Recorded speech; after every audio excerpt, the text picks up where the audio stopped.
मोहम्मद अयूब हुसैन नेपाल से हमारे पास आए हैं। इज़ 43 और इनका लेफ़्ट साइड का रिवीजन हम 2 साल पहले किया था। जी सर, कर चुके हैं ऑलरेडी। राइट साइड में हमने रिवीजन अब किया है। ये इनका 2007 में हुआ था ना अयूब? जी सर, 2007 में सर्जरी हुई थी इनकी नेपाल में।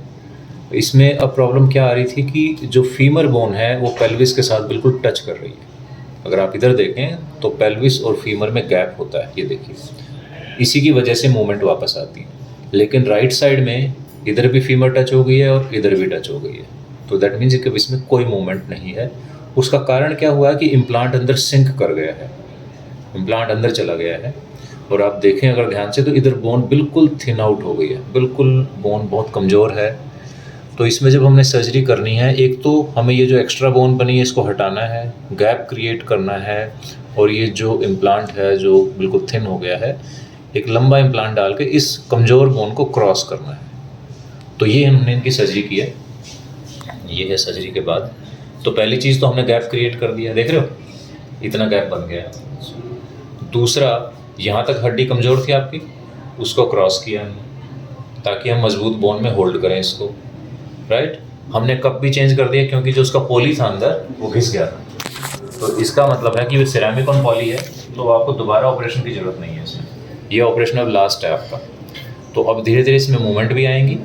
हमने बोन को भी बचा लिया है, और क्योंकि ये नॉन सीमेंटेड इम्प्लांट है, धीरे धीरे ये बोन आपकी जो वीक बोन है ये स्ट्रॉन्ग हो जाएगी। तो बेसिकली हमने मूवमेंट, लाइफ और आपकी जो डेली एक्टिविटीज़ हैं वो सारी आप कर पाएंगे। अब क्योंकि दोनों तरफ हमने MIS टेक्निक से किया है, तो कुछ महीनों के बाद आप धीरे धीरे ज़मीन पे बैठ सकते हैं, चौकड़ी लगा सकते हैं, नमाज़ पढ़ सकते हैं। ठीक है। तो ये काफ़ी चैलेंजिंग केस था अयूब का। इनका इस साइड का हम आपको पहले ही शेयर कर चुके हैं, पिछली बार हमने आपको वीडियो दिखाया था, और अब इनका सेकंड रिवीजन किया है। तो ये एक बड़ा रेयर केस है जिसमें हमने डबल रिवीजन किया, दोनों तरफ रिवीजन किया इनका। और खुश हो? खुश हैं सर, हैप्पी?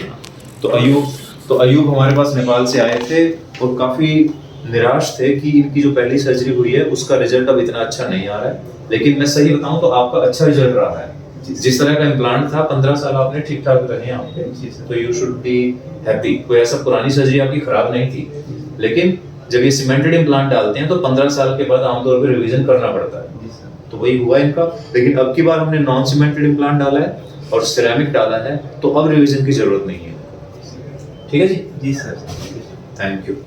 और क्या है, तो अभी का जो मूवमेंट देखते हैं तो लगता है कि अब हम वर्क कर पा सकते हैं। मूवमेंट कुछ जो हम मूवमेंट नहीं कर पा रहे थे, अब मूवमेंट हम कर सकते हैं। और मैं काफ़ी खुश हूँ कि जो आपके यहाँ पर आकर के मुझे ये नहीं लगता है कि मैं कुछ गलत जगह पे, चाहे खराब जगह पे आया हूँ। यहाँ पर हमको इतना खुशी है। ये मैं पहले ही करीब 2-3 साल पहले आने का यहाँ पर मैं सोच रहा था, मगर कोई ऐसा हुआ करीबी आदमी जो उनका अथी पर हम चले गए दूसरा जगह पर। कोई बात नहीं। वहाँ पर जाने के बाद में हमको पैसा भी बर्बाद हुआ, समय भी बर्बाद हुआ। चलो अब अच्छा हो गया। लेकिन अब आपका सर, हम तो क्या कहें कि हमारे लिए तो ऊपर एक गॉड है और नीचे आप हमारे बहुत बढ़िया हो गया। गुड। चलाने वाले आप हैं।